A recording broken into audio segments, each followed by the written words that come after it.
Hello, everybody, and welcome to episode 6 of Rough Draft. My name is John Comey. With me, as always, Scott Guessford. Scott, how you doing? Good, John. How are you today?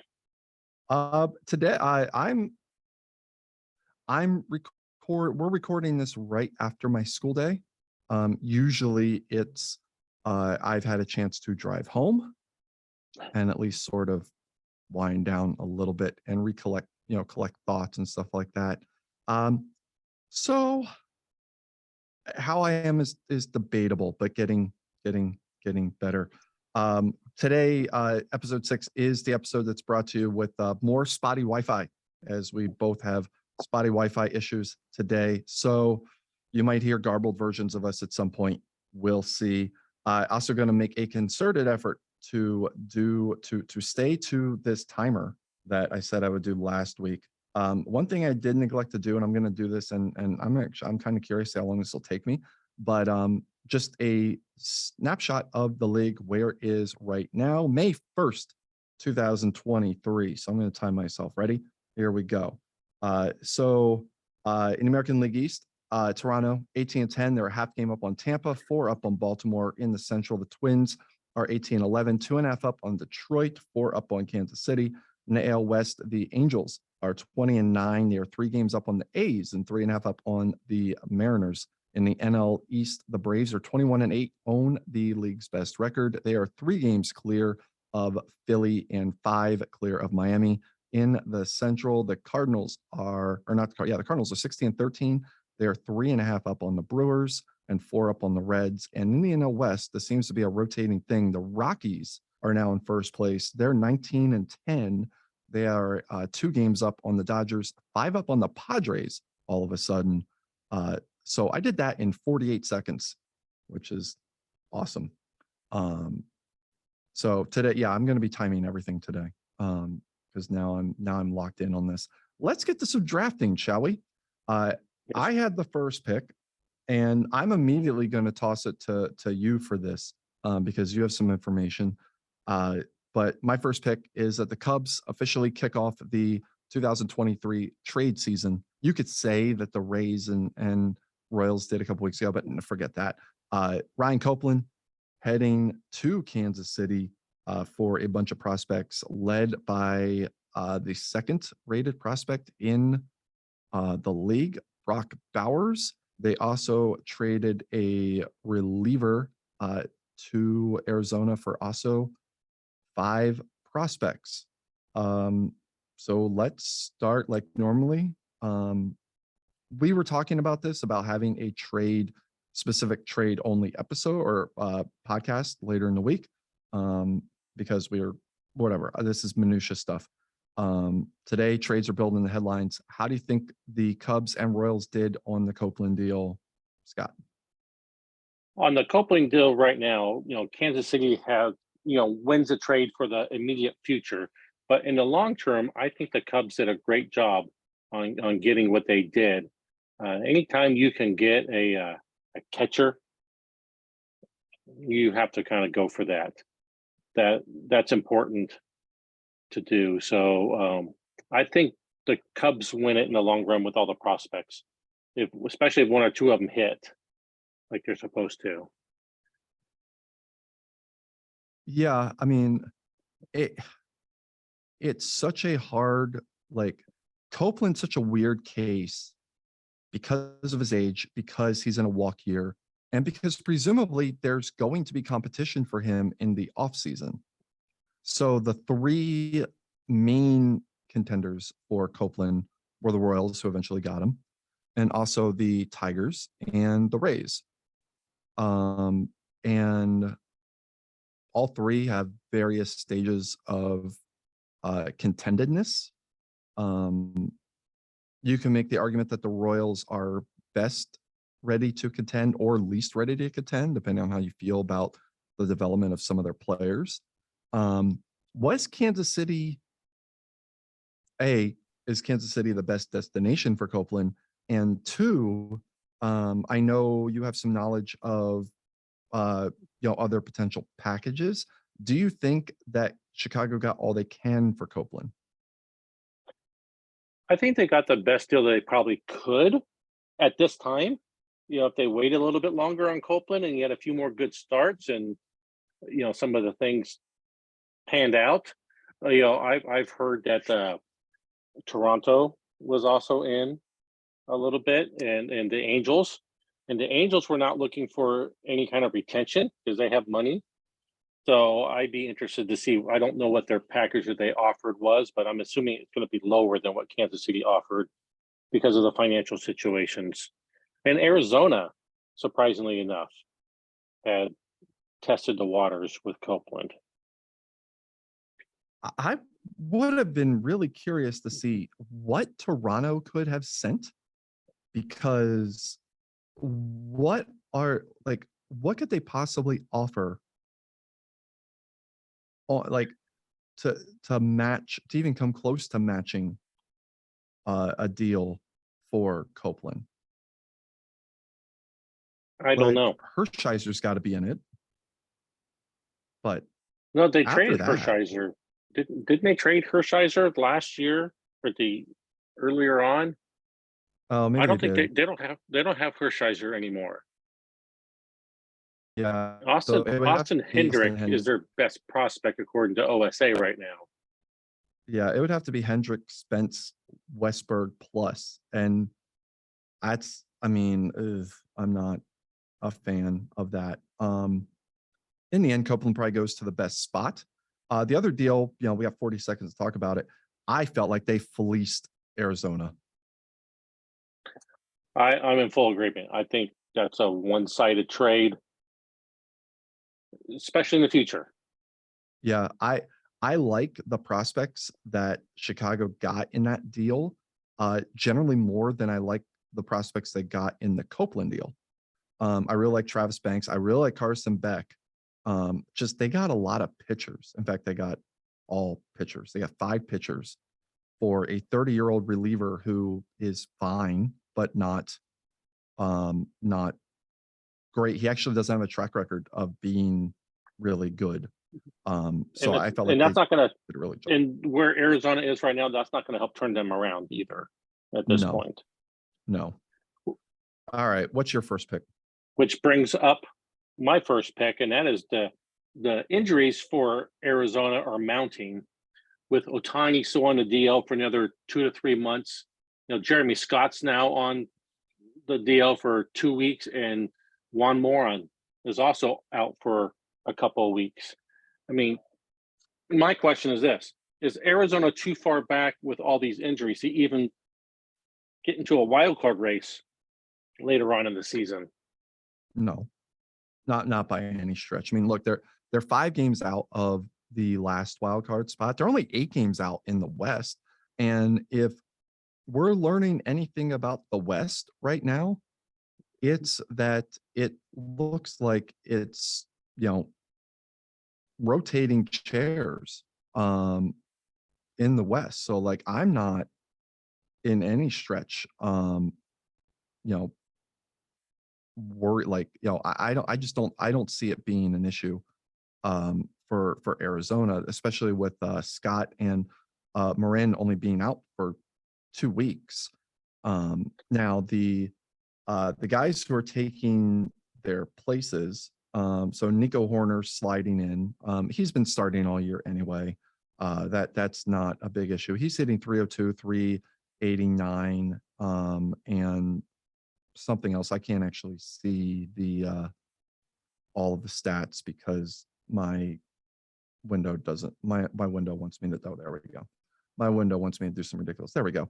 385. So like he's been fine. Stephen Cox set to make his. He just made his major league debut yesterday. He went 0 for 2. I guess it was yesterday. Yeah, it was in the 7-6 loss in Colorado. He was hitting 333, 378, 494. He's a first baseman by trade. He has no speed, no fielding, so he's realistically a DH. He's also 25 and just getting his first taste of Major League Baseball. So it is probably not there long term. And then George Shiloh Butler. Sanders. Okay, yeah, I was gonna say George Butler right now is taking over at shortstop, who's hitting 242, Yes. 329, 371. right now. But when you talk about Moran and Scott, I mean, you're talking about two very good hitters and replace them with two average hitters, or If that, yeah, I was saying Sanders also made his debut, which was interesting, and we can talk about him for in just a second. But like, yeah, anytime you got to replace both, like your entire double play combination, even for just a couple days, like that can be problematic. And when you're doing it with Butler, who is, I mean, he's not great. He's not had like his OPS plus in his 3 years in the bigs is 56, 63, and 84. So market improvement this year so far, but he's still a well below average offensive player. And then Horner again. Horner's fine. He's a little bit above league average right now. I don't think they're out of it by any stretch. I mean, yeah, they're going to need Vlad Jr. to pick up the slack, and Joey Gallo, who has been terrible. Gallo has been so bad this year. I mean, really bad for somebody who does have an 800 OPS plus, but he's just not putting a whole lot of contact out there. Adley Rushman has been dreadful. 178, 302, 378. 680 OPS, 78 OPS plus. They're really going to need to lean on Vlad and I guess Horner to see them through the next couple of weeks. Their schedule doesn't yeah, look terrible. I mean, they get no, Texas, then they're at home for they're at home for Washington, Miami, and San Francisco for 10 games, which by that time, those two might be back. or close to it. Yeah. If they can survive this stretch and not fall back any further than they are now, fine. But if they start falling back when they're 10, 12 games out this early in the season and still not getting Ohtani back into August, right? About August, that's Yeah, starting to hurt. it's definitely something where teams like they have to start asking themselves maybe some potentially more difficult questions. Like I can see that. All right. My second round pick, staying in the NL West, is hey, how about them Rockies? The Rockies enter today in first place, which obviously have been there for at least a few days because they're up by 2 games. They're doing that on the strength. Oh, wrong thing. They're doing that on the strength of winning their last 5. They have won 8 of their last 10, and realistically, 13 of their last 15. They've been probably outside of the Braves, the Rockies have probably been the best team in baseball in that stretch.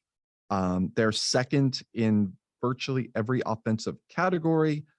They're second in bullpen ERA, which is huge for a team that plays in Coors Field. They're also third in FIP. They're second in pitching WAR. They're tied for second in strikeouts. And the bigger, like, they're also first in zone rating. It seems like the kiss of death whenever I talk about a team on here as doing well. All of a sudden they're like, well, now we need to suck for a little bit. But I also talk. Go ahead. I was gonna say, let's look at who they played over those last 15 games. They played the Pirates. They played Philadelphia, who they beat 3 out of 4 times. But then they went up against Cleveland and Arizona, who they just swept. I mean, we're talking about Pittsburgh, Cleveland, and Arizona, who are struggling mightily right now. And so they hit them at the right time. No, I'm just saying they hit them at the right time. Well, that's what you have to do, right? If you want to be good, you have to beat the teams you're supposed to beat at the right time. Exactly. The schedule is pretty favorable for the Rockies, even though they're on the road for 9 games starting tomorrow. They're 3 in Milwaukee, or no, I'm sorry, they're home to Milwaukee, which Milwaukee has struggled mightily. Then they're in New York, and New York's been very up and down, and they're at Pittsburgh.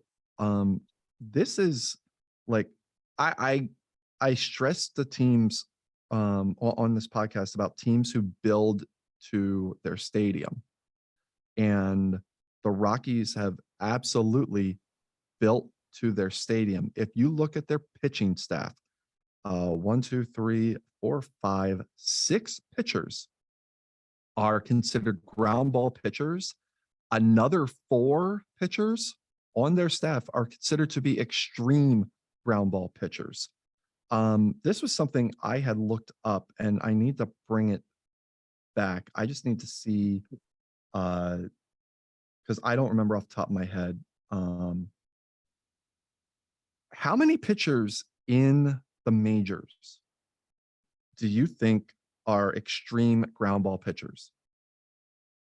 Well, you just told me Colorado has 4, so I'm going to guess there's about 12. Oh, snap, you got it. There's 12. They have one third. They have 1/3 of all the extreme ground ball pitchers currently in the bigs. That's what you need to do in order to win in Colorado. Like, you got to keep the ball from flying all around the park. It also helps that they have who is arguably the best pitcher in the league in Miguel Pineda. I like, he's in the conversation. He's on the short list of the conversation. 4-1, 1.77 ERA, 0.81 WHIP, 45 strikeouts, only 6 walks in 45 and 2/3 innings. He's got an ERA plus of 2.52. He fronts a rotation that, it's not great. Trevor, what's his face, is terrible. Bauer. But yeah, that guy. But Brusdar Graterol has been really very solid this year. He's 3-0, 2.78 ERA, 1.14 WHIP. He's improved on numbers of last year. He's got an ERA plus of 160. Like, if he could become a bona fide number 2 for them, they are deadly come playoff time. Yeah, I agree. I mean, they're just pitching lights out right now, compared to where you would think that a team from Colorado would be. Yeah. Now, if they could figure out Arturo Rodriguez, who's just been terrible, he's been terrible. Then they're really going to have something. And they have Alonso Martinez really pick up the slack. Comes into today leading the league in RBIs with 30. He's been just excellent across the board. But they definitely have something going on in Colorado, which means I have just cursed them for the week. Yeah, sorry, Cole. Yeah. What's your second round pick? My second round picker. Who do you see are the surprise teams so far after the month of April?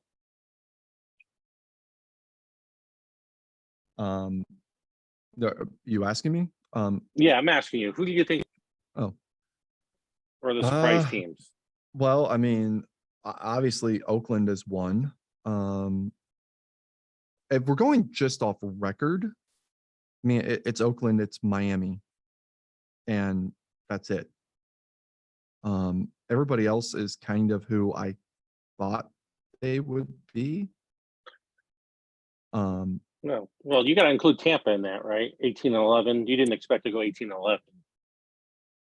With the schedule, I mean, I think it was absolutely, yeah, because more home games. They played Chicago 7 times. They just completed a 4-game sweep of the White Sox. They've won 6 out of 7 against them. They beat Boston 3 out of 4 at home. Like, they took care of things at home by and large. And yeah, I think I would expect them to do that. Like, their home record, they're 10-6. The thing that is surprising about Tampa is they're 8-5 on the road. And they're doing it, they're winning with a pitching staff that has been pretty subpar so far. So, but I don't know if 18-11 is much of a stretch given what their schedule was set up for to start. And honestly, they're set up well for the next week, so they'll likely improve upon that. But I mean, I want to go to Miami because Miami was, I mean, they won 61 games last year. They won 61 games. They have won over 25% of the games that they won for all of last year. They've already done that. And they have done that with pitching staff. They are second in the league and second in the NL in starters ERA at 3.85, and that is with Dane Greer just being terrible, and Griffin Canning honestly not being that much better. Canning's 3-1 with a 4.72 ERA. He's got a 1.43 WHIP. He's their ace right now. Greer is 1-4 with a 5.32 ERA. He's given up a league leading 10 home runs. He has a 1.44 WHIP. They've been dreadful, and yet here they are 16-13 because their offense has been pretty solid. Now they're 16-13 with a -6 run differential, so take that for what you will. Yeah, and on the other side, the flip side, look at the Houston Astros. They were heavily picked to be World Series contenders this year, and they're just not hitting the ball this year. The only offensive stat that they are in the top 10 in the American League and that's stolen bases. Everything else, average 232, 13th, on base percentage 296, 13th. I mean, slugging 378, 13th, on base 13th. Run scored 14th. They need to figure something out on the offensive side of the ball. Their pitchers are keeping them in games, but I kind of expected them to be, towards the leaders of the AL West at this point of the season. I'm wondering if the injury to Aaron White. So Aaron White is not a great hitter, but if you talk about lineup cohesion and the hierarchy of a lineup and how you want to put a lineup together, Aaron White had 85 walks last year. He's a guy who works counts.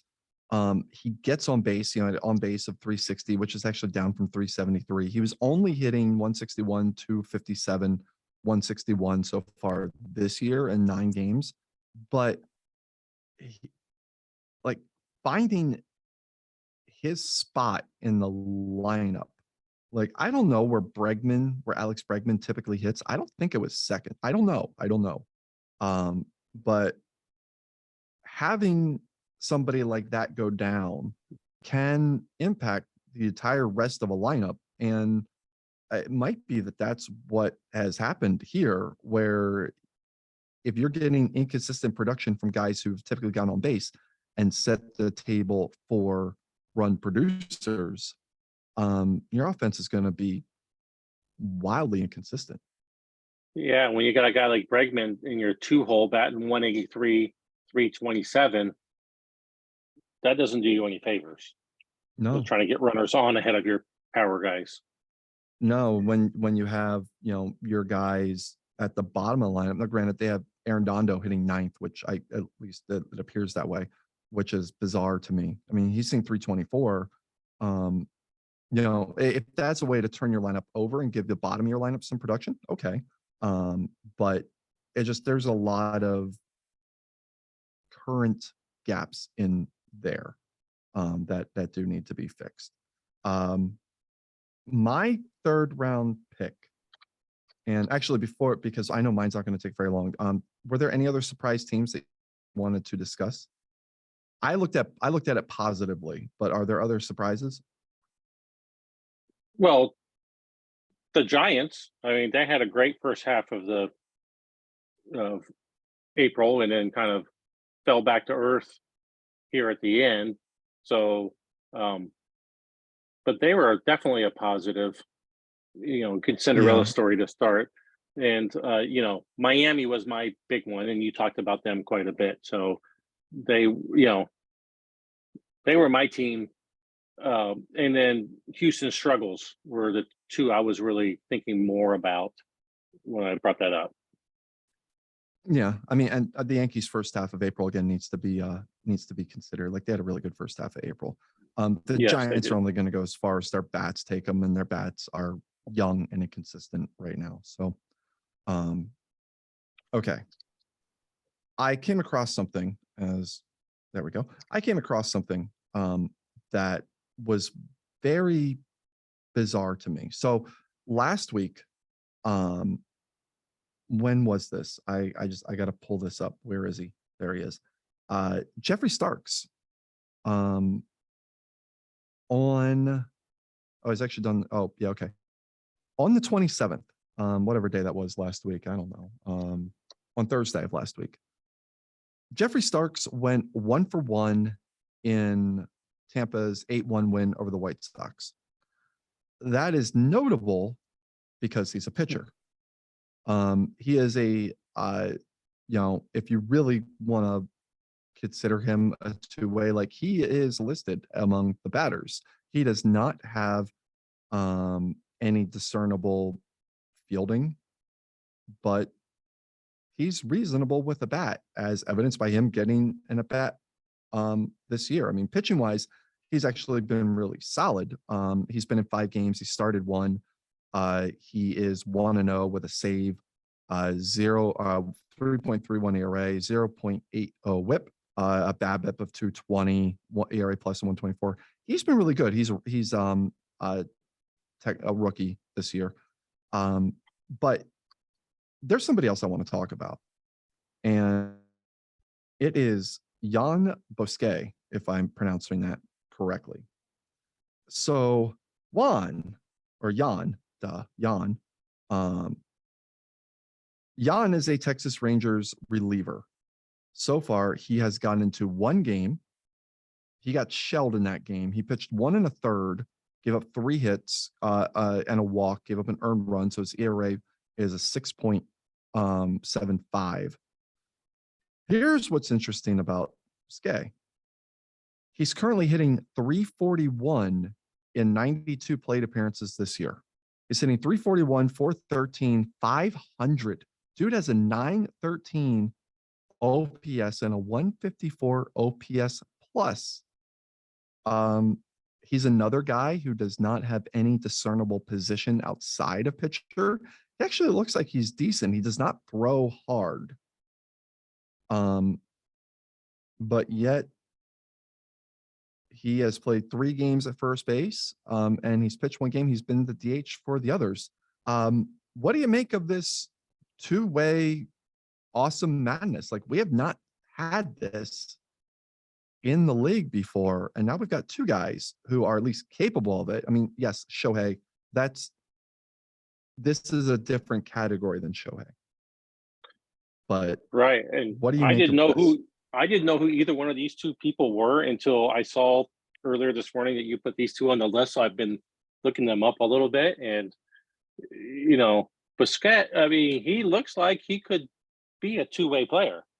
I mean, he does have a 65 fielding rating at first base, so Oh, he does he have can him? play. Yeah, he can play in the field of the position making. Oh, yeah, I there it mean, is. Yeah.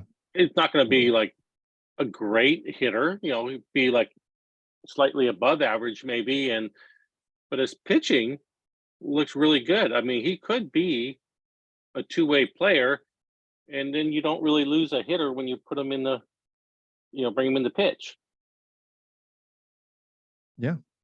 Which is, I mean, it's a lot of fun to see these guys do this, because again, this is something that hasn't been a thing.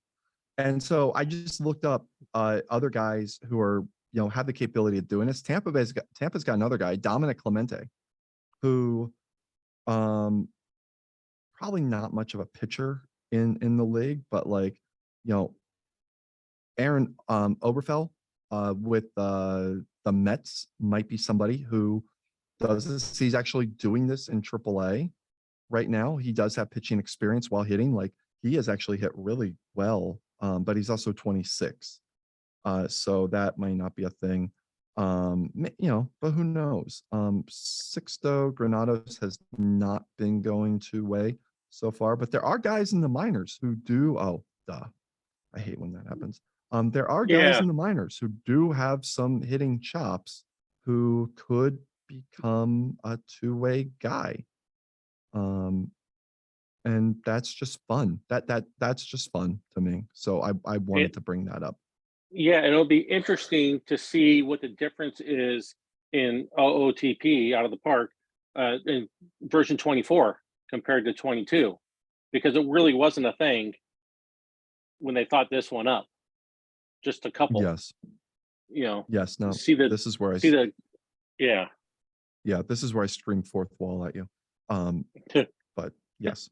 What's your third round pick? My third round pick was the Wild Wild West, the AL West and the NL West. You mentioned the surprising Rockies. The Dodgers sitting in second place. They're only 2 games back, but their pitching isn't what we kind of expected it to be. Their starters ERA is 5.06. So if they can ever figure that out, they could be dangerous. I But do it's want to nice point to out see. Go ahead. the Rockies shouldn't be a surprise to anybody. I did pick them in the playoffs. And they were there last year. Like they're not a surprise. I mean, it's maybe a surprise that they're in first, but I don't think it's a surprise they're in first place. But anyway, regardless, it's anyway. So yeah, I would say they were surprised. I mean, I thought Arizona and the Dodgers were heavy favorites, and Colorado was a favorite to make it to the playoffs. But also we have the Pirates and Giants are both 1 and 2 games under 500 respectively, which would be considered a Padres, surprise. don't twist the knife on Hodges like that. The Padres, not the Pirates. What did I say? The Pirates. Oh, the Pirates. Oh, well, okay. I won't. Sorry, Hodges. Didn't mean to Yeah. not be in there. Um, And then in the AL. Oh, go ahead. Do you want to say something about the NL no, West? just the Padres pitching staff has been excellent. They're second in the league in runs against. They are generally top half in all pitching categories except FIP. So, there might be some, little fake pitching theater going on here, but like Dalton Jeffries has been excellent so far, 4-1, 2.63 ERA, 1.12 WHIP, definitely better than last year's 7-14, 3.88 ERA. And so that he's been really good. And then as we move over to the AL West, I didn't expect Oakland to be 17-12 at the end of April. And Matt must not be so happy, or maybe he thinks that Copeland would have improved the Angels in their pitching staff to go after him, or at least, throw a flyer out there. Seattle being in third place and Houston being in fourth place are kind of surprises at this point. And Texas is playing much better than probably most teams thought that they would. Well, Seattle was in first in the division for much of the month. The Angels caught fire. Like if you see their last 10, Angels are 7-3, M's are 3-7. But I don't like they're wild. I think that obviously the A's, and we talked about the A's last week, and them being in sole possession of second place right now is rather it's really fantastic. Wander Franco had a fantastic week last week, by the way. He's Yes, up he to did. So I appreciate you talking about him. 286, 364, 524. It's the one person I've talked about that actually turned around and did something good. He had 4 home runs last week, if memory serves. He up to 6 on the year. Just really kind of kicked it in the gear. I'm not sure if it's going to sustain given the defense. The defense is dreadful.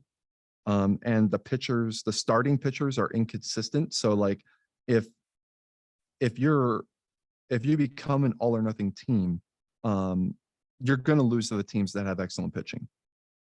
Or you're going to lose when, you get somebody who can strike out a bunch of your hitters. Like the balance isn't quite what I think Oakland will want to have. And But I know 7-12 that start is nothing have a no problem there. Right, and I know that the A's have been working on their defense. Like they switched Brandon Gill over to first base, where he won't hurt him as much defensively, and moved Bentley over to third, who's a much better third baseman. And occasionally switching Franco over to second base and Lopez over to shortstop to try to see if that helps with the defense. Um, in the end, like I think by May, I think you know, normalcy as we know it will return to the AL West. Like I think we'll see the Angels and the Mariners at the top of the division. Like the peripherals on the Angels are too good for them not to be first or second. But I mean, let's enjoy the A's ride as much as we can. Um, the Rangers still being just 2 games under, have to be a feel good story so far, though 6.5 back at 2 games under. I mean, again, nobody's out of it yet, but they need an awful lot of things to go right and go wrong for 4 other teams for them to be in the conversation. But it's still a heck of a lot of fun right now. Yes, it Um, is. all right, let's get to uh what is it? Oh, we have one who won the trade because there's a really minor deal.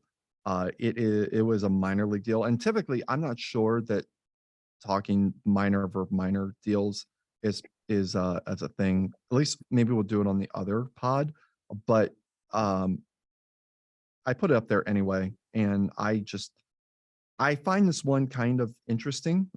So if I can pull it up, which here we go. The Red Sox traded a 22 minor year old minor leaguer Logan Johnson, the Giants, for a 22 minor year old minor leaguer Jason Frost. So pitcher for hitter deal, uh, you know, should be overall nothing. But who do you think wins this trade? I thought the Boston won the trade. I like Frost and his potentials more than Johnson. Um, Frost has played in the bigs. He had 14 games, 59 plate appearances with the Giants last year. He had 241, 252, or 254, 362. Like nothing great, but he's already been up there. He's been up there. And I'm wondering if the Giants sent him because he has a contract. I don't know.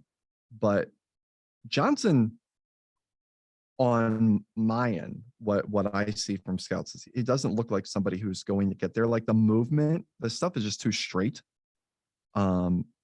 He's got the pitches, but if everything's straight, like maybe he's a test of like what can work in, whatever the heck the Giants call their stadium now. I don't know. He's pitching well in A+ ball, but a 22-year-old in A+ ball, I don't think there's a lot of obviously the Giants saw something in him. I think Boston won this trade too. But if he's going to be a test case for like what they can get away with in their stadium, then I'm all for it. Like that would be interesting to me. Yeah. So yeah. All right. We have stash sell. We're at stash sell now. So who are you stashing this week? For this week, I'm stashing Elliot Jenkins from Tampa Bay. Oh, you're buying high. I'm buying high, and I'm going to ride him as long as we can. I mean, he's batting 374, 410, 652 with 7 steals. He has been caught 4 times, but I mean, this is the player that Tampa Bay thought they were going to get when they made the Oh, trade for him.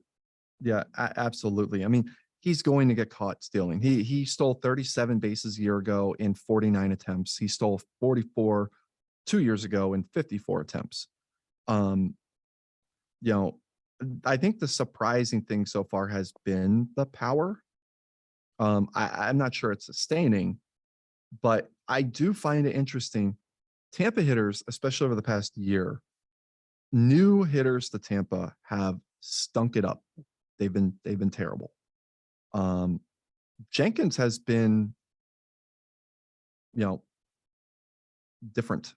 He's hitting 333, 378, 609 at home, like a 987 OPS at home.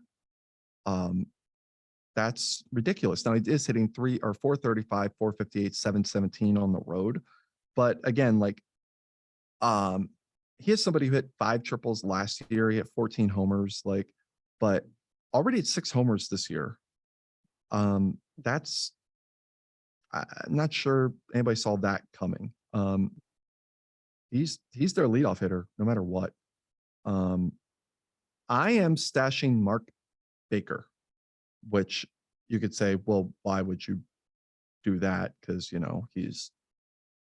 everybody knows Mark Baker. Like his stock is always high. His stock hasn't been high up until now. Like he did not get off to a good start in Kansas City. He's still not hitting that great. Though he's really starting to turn it around. Like he is hitting 273. With there it is. 273, 319, 527. He's up to 7 homers, 19 RBIs. But where I really want to draw your attention to, his average back on Tuesday, 25th. Yeah. His average was 239. His batting average went up 34 points in the last four games. His on base went up 22 points. His slugging percentage went up 60 points. Like he's starting to break out of the slump that he was in to start the year. And I think he's only going to get better and improve. And if he can become the leader of that lineup and start to get them going, Kansas City going to get a lot better a lot quickly.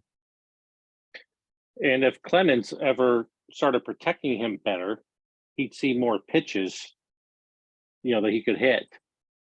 Clemens hasn't been doing very well this year, as Chappie keeps pointing out in the chat room.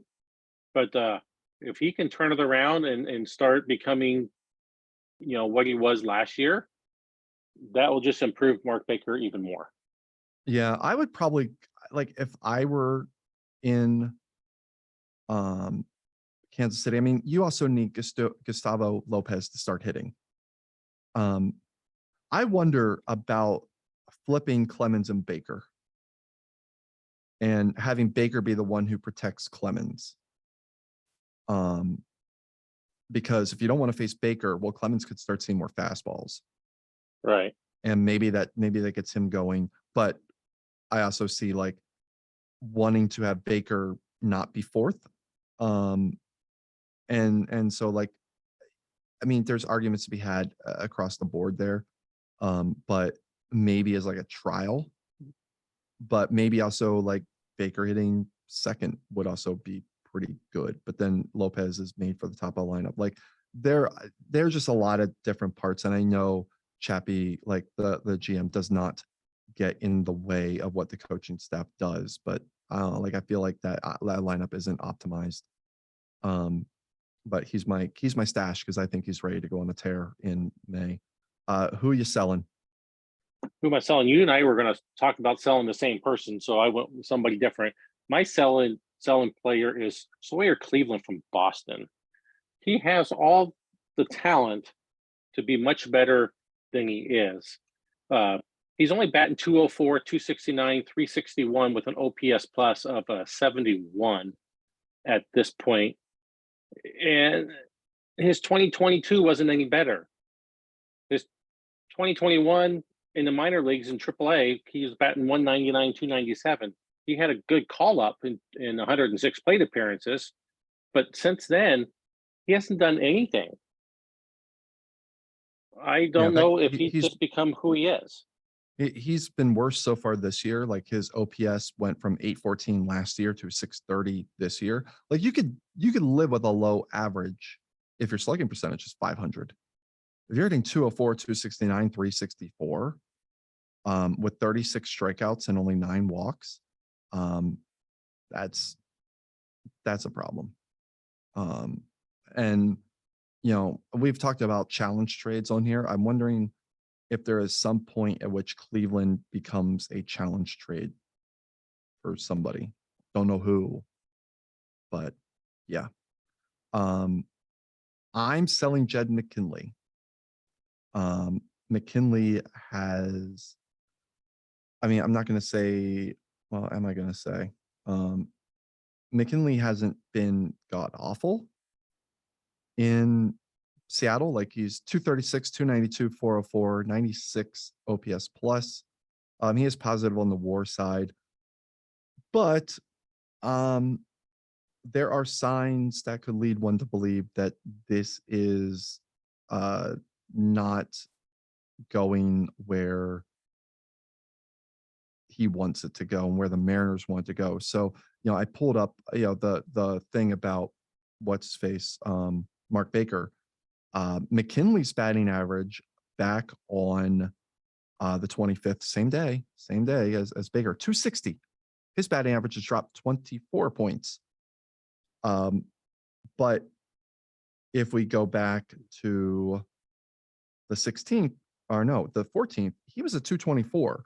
Like he had one spike where he was hitting at like a 250 clip. And then his average went up. He's looking like an old 31 right now to me. And the whole appeal for McKinley is his on base. If he can't get on base at a 340, 350 clip, his value goes down tremendously. And so Yeah, but I'm selling him. if you go back and look at the trade in which Seattle gave up for McKinley, they didn't really give much up. Doesn't matter. I mean, it's all about current value. Like he's like not performing. And so I'm getting off the McKinley trade. Okay. All right, we got second draft, and said last week looking at hoping to do positional rankings, and we're starting out this week with the best rotations in baseball. So these are strictly rotations, not pitching staffs. And you had the first pick. Well, let me just make this clear. You had picks 1, 2, and 3. Yeah, I went out and picked So- them. And you said I was thinking about some of those, and you're gonna maybe move away from them, but Yeah, you let me keep them. I found 3 others so I can make an. Anyway, go ahead. Your first pick is a I went with no-brainer. the Angels. Yeah, no brainer. They're leading the league. I mean, in almost every pitching category in the American League. By far the best staff so far this year. Yeah, I mean, and you even look. So they have a guy. He's been up all year. Tyler Lowry. He's like the embodiment of this rotation to me. He's 1-0 in his 5 starts, 3.38 ERA. He has 19 strikeouts. He's given 27 hits and 29 and a third, 18 strikeouts, 8 walks, or 19 strikeouts, 8 walks. He has a whip of 1.19, ERA plus a 122. Last year, he was in Double-A. He made the jump from Double-A to the bigs this year, and he's their number 4 starter at the moment. He's the guy who replaced Alex Holtman, prized prospect, number 10 prospect in the bigs. And he's their 4 right now and doing fantastically. Like right now, their worst pitcher right now is probably Kyle Funkhauser. That's not bad considering how good Funkhauser can be. So as a number 1 rotation, like, oh yeah, I don't see anybody coming close to the Angels, regardless. My number 1 pick / number 4 pick was St. Louis. Statistically, they're the best. I actually are in the NL, they're the best. I also think they're a 6-man rotation. LeBlanc, Cooper, Gilbert, Comer, Luzardo, and Dave Smith. Like we've talked about this rotation before. I think even as early as or as recently as last week. They are excellent. They're talented from top to bottom. There's 3 righties and 3 lefties in there. They're pitching in a pitcher's ballpark. So they Cooper's got a 1.19 whip, which is up from his 0.90 whip, but he's still pitching really well. His ERA plus is 243. LeBlanc has not pitched well overall, but he's as good as anybody in baseball. Logan Gilbert's been excellent, ERA plus of 138. 3-0 with a 2.97 ERA. Like just all of them have been excellent, and they're all so close in talent that the consistency is there, and you see that by them being first in the National League in starters ERA. Yeah, and if Dave Smith is your sixth pitcher in your rotation, you got a pretty good rotation. Yeah, and I guess that begs the question, like, because I think the Rays are going to face this when Kevin Clancy comes up later this week, and especially when Dan Hughes comes up. Do you go 5-man rotation or 6-man? Like, what is the benefit there? Right, and for your young people that are coming up from like Tampa, do you want to go 6-man so that way they have more time, more rest in between, not get them so many innings the first year up in the majors, or do you just let them loose? Yeah, but I mean, the Cardinals are doing it right. If they can only hit with consistency, then they might actually be something. What's your second pick?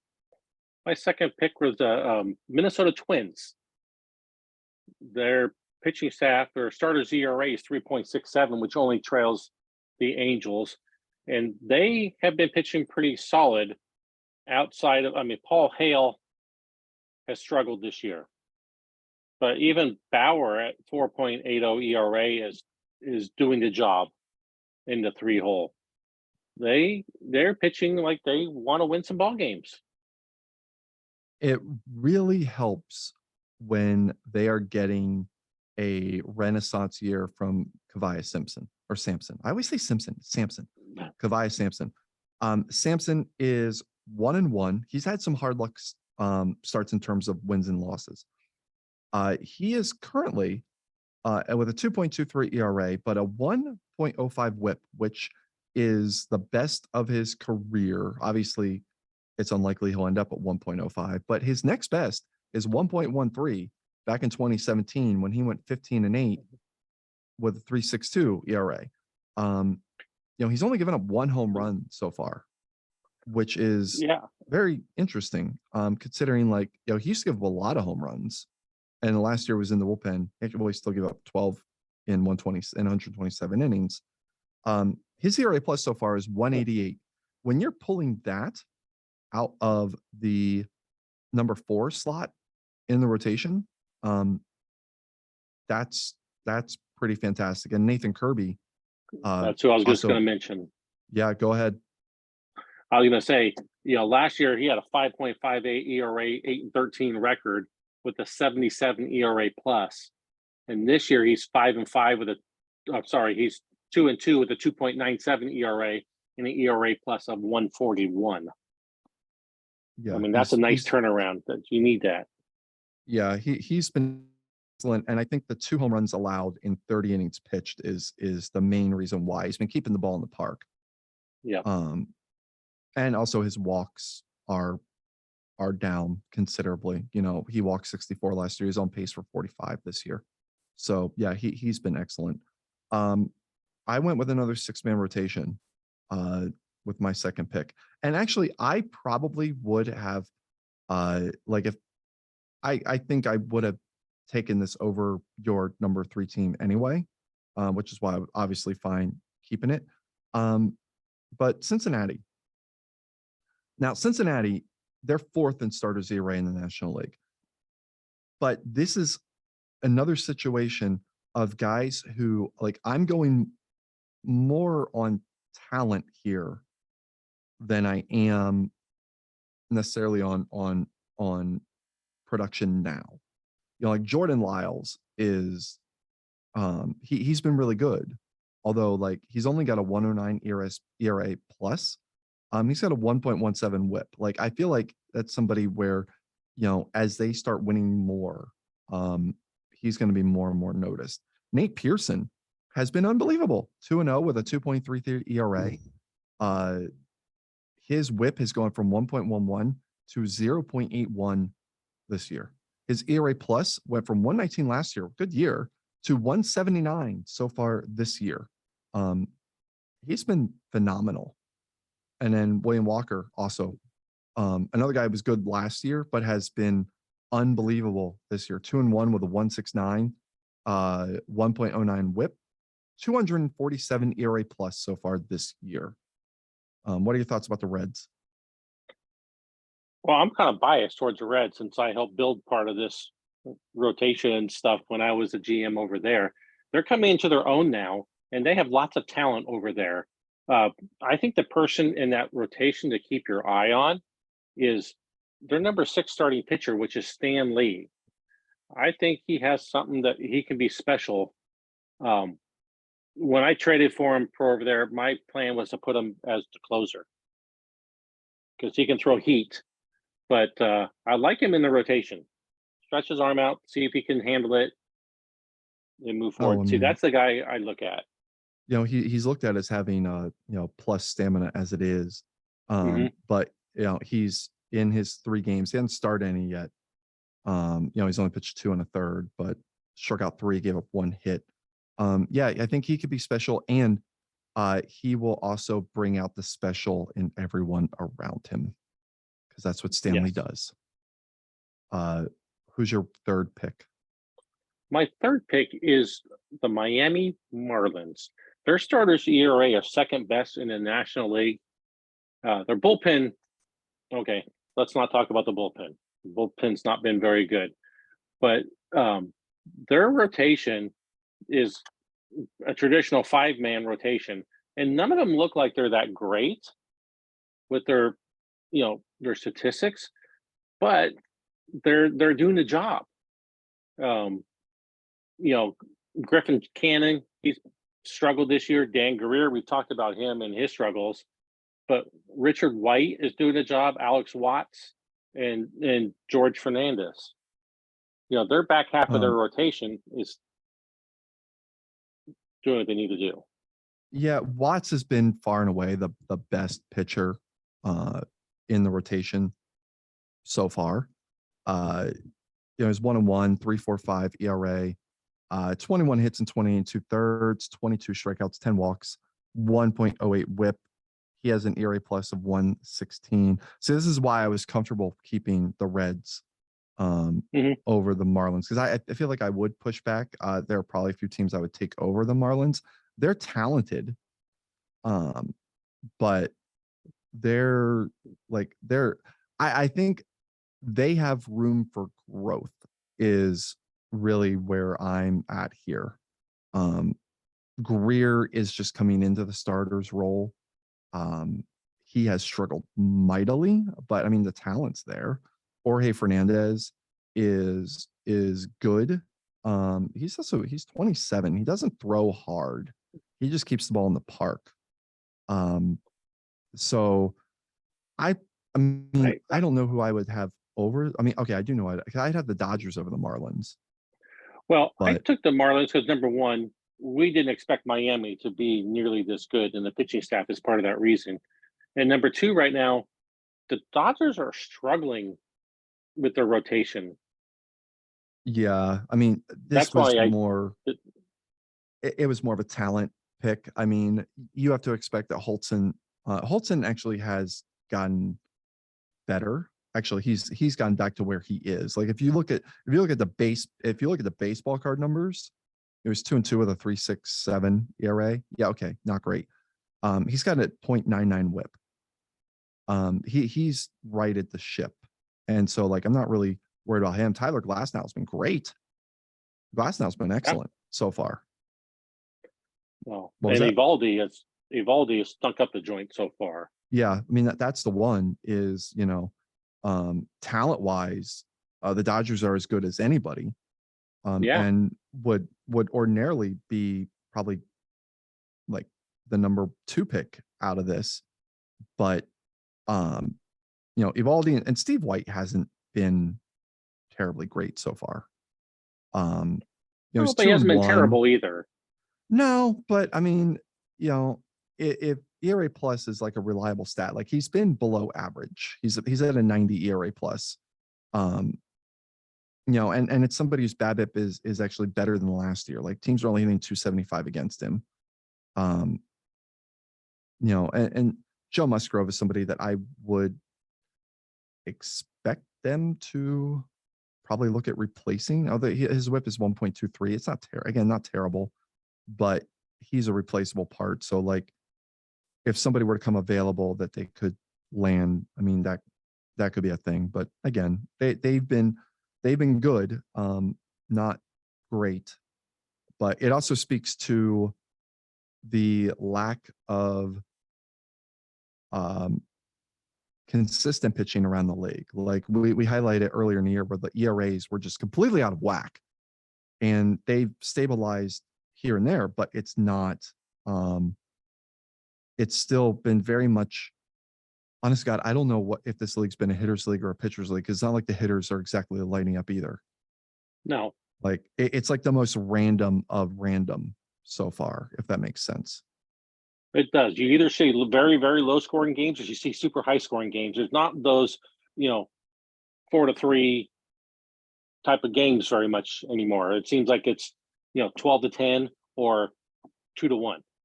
Yeah. Again, it's a lot of strikeouts, and a lot of all or nothing. And that just seems to be what it is. If you disagree with us, by all means, let us know if you think another staff should be in that top 6. I mean, it's top 20% of the league. So make your arguments, and maybe we'll air some of your grievances on next week's episode. Let's get to the head-to-head. So last week, let's just go over these quickly. Teams with 20 plus wins on April 30th. So as of yesterday, the over-under was 1.5. You took the under, I took the over. Well, at the end of the day, we have the Braves, which we both figured on, and the Angels, which I figured on. So I got that one. You did not. Yep. Teams with less than 10 wins. As of yesterday, the over-under was 2.5. And there are 3, right? Like there's Chicago, there the White Sox, there's the Cubs and the Pirates, correct? Pirates, yes. There's 3. Yeah, I didn't finish doing this, which I normally do. Over under of home runs allowed to either Taylor Sparks or Miller Thomas by Dane Greer. I didn't check who he gave it up to, but I know he only gave up 1 home run. I just didn't see who it was against. I really want to find that out. But he only gave up 1. And so therefore it was the under, which we both took. And then the series of the week was Kansas City and Arizona. We both took Arizona and we were both wrong. So you went 2-2. You're 10-7. I went 3-1. I'm at 10-7. We're tied heading into this week. Have some rather maybe obscure ones for this week. The first one, over under strikeouts by Gary Copeland this week. I have it at 1.5. Now here's why. He's only got 9 so far this year. And not only does he have 9 so far this year, where is he? He's there. Just pulling up his game log. So he has not struck out since the 26th. And he only has 2 strikeouts since April 15th. Which is. So you're saying he's due to strike out a lot this week? Or never again. So he's got 9. So he's got 9 on the season. And I thought, well, what if I say he'll have 10? Well, that's a simple yes or no. So I just put it 1.5. Do you think he's going to strike out twice or once, or what do you think is going to happen here? I'm going to predict that he strikes out 3 times this week. I took the over. All right. I went with the under here. Like I looked at who he's facing. He's facing the White Sox and the Guardians. The Guardians don't strike anybody out. They're not. That's not what they do. Like they are 10th in the AL in strikeouts, and none of the starters that he's going to face are strikeout threats. the White Sox are 14th in the AL in strikeouts. Like I just don't see him striking out more than twice against these two teams this week. So I had to take the under on that. Over under wins by Kansas City this week. Are they going to be getting some of that good juju from the Copeland deal? This is the over under is 3.5. They are at home all week. They get the Orioles and then the A's starting tomorrow. So as of from Tuesday through Sunday, you taking the over under on this? I'm taking the under. I don't think they'll get to 4 this week. I think 2 or 3. I think they're going to lose at least one of the series this week. Which series do you think they'll lose? That is a good question. I mean, both of the other teams, Baltimore and Oakland, have a chance to have a good week. So I'll leave that up to you. Well, I think I'm not. I think they can beat. I think the A's can beat them. I think Baltimore can beat them 2 out of 3, both of them right now. See, I'm taking them to win 4, if not 5 games this week. Like I just feel like Kansas City is now in a position where they're going to start to, like, they were already hot, and they went what 4-2 last week. No, they went 3-3. 4-3. 4-3. Was that? Yeah, they played every I guess game. every day. Yeah. Every day. Yeah, 4-3. I feel like just getting home from a really long road trip, I feel like they're going to be in position to go at least 4-2 this week. So I took the over. Next one, over under hit by pitches by Brandon Gill as of 1 week from today. He's been hit by 8 pitches so far this season. Yeah, and they sent him to the. Well, he was hurt for a little bit after one of them. I took the over. Did he miss time after he got hurt? I don't think he made it to the IL, but he did get hurt for a little bit. He had a bruised jaw at the end of spring training, and then he had a sprained ankle. Oh yeah, he got This okay. year. So all right. So he sprained his ankle on the 10th, so he missed a couple of games, and then he got hurt back on the 20th. Was out for 2 days. Yeah. So it's unlikely that he missed time due to getting hit by a pitch, but still, 8 hit by pitches in 102 plate appearances. Are you serious? That's insane. Yeah. So he's on a clip of 2 a week. Yeah. I know. I couldn't on good conscience not take the over in this case because holy cow, like he's a hit by pitch machine. I don't know what the record is. I want to find out. That'd be interesting. That'd be interesting to find out. Yeah. All right. Our series of the week.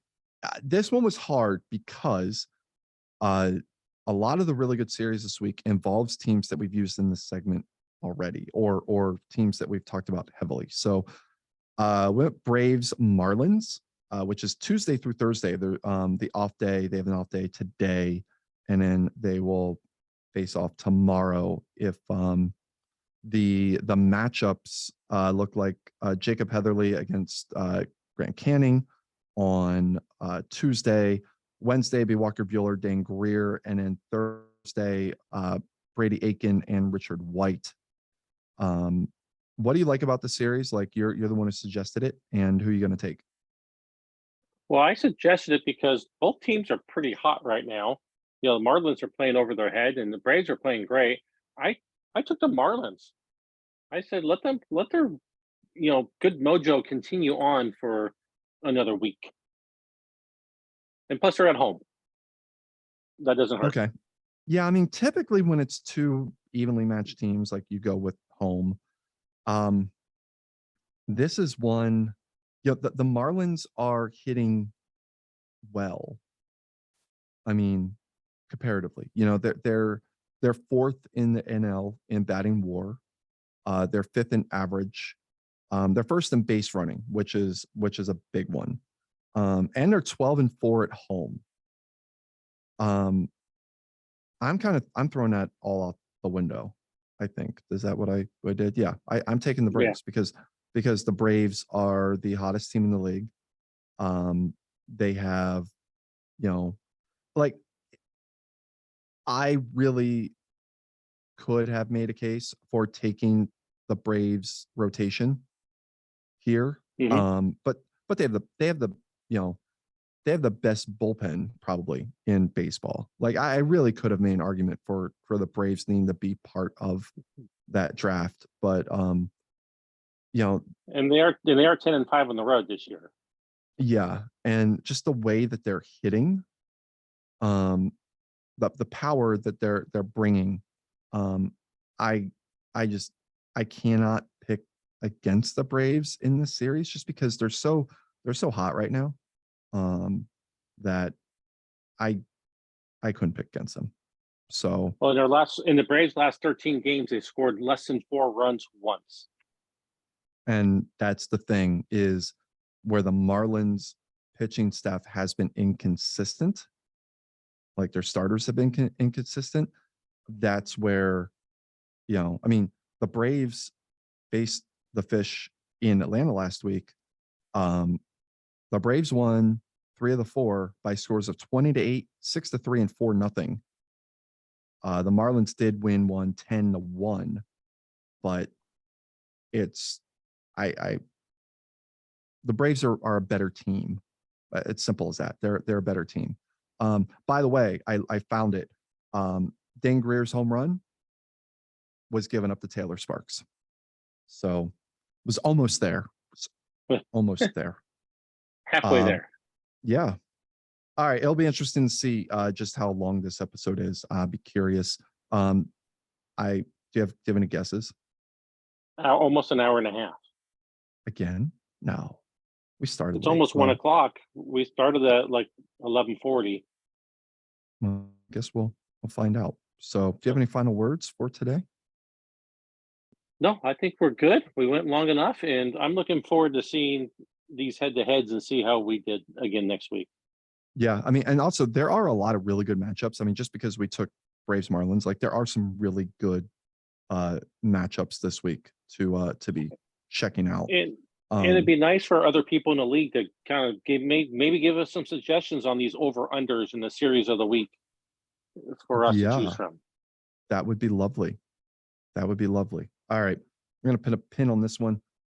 For Scott, I'm Comey. Thank you for listening to episode 6 of Rough Draft. Have a wonderful, whenever it is, wherever you are.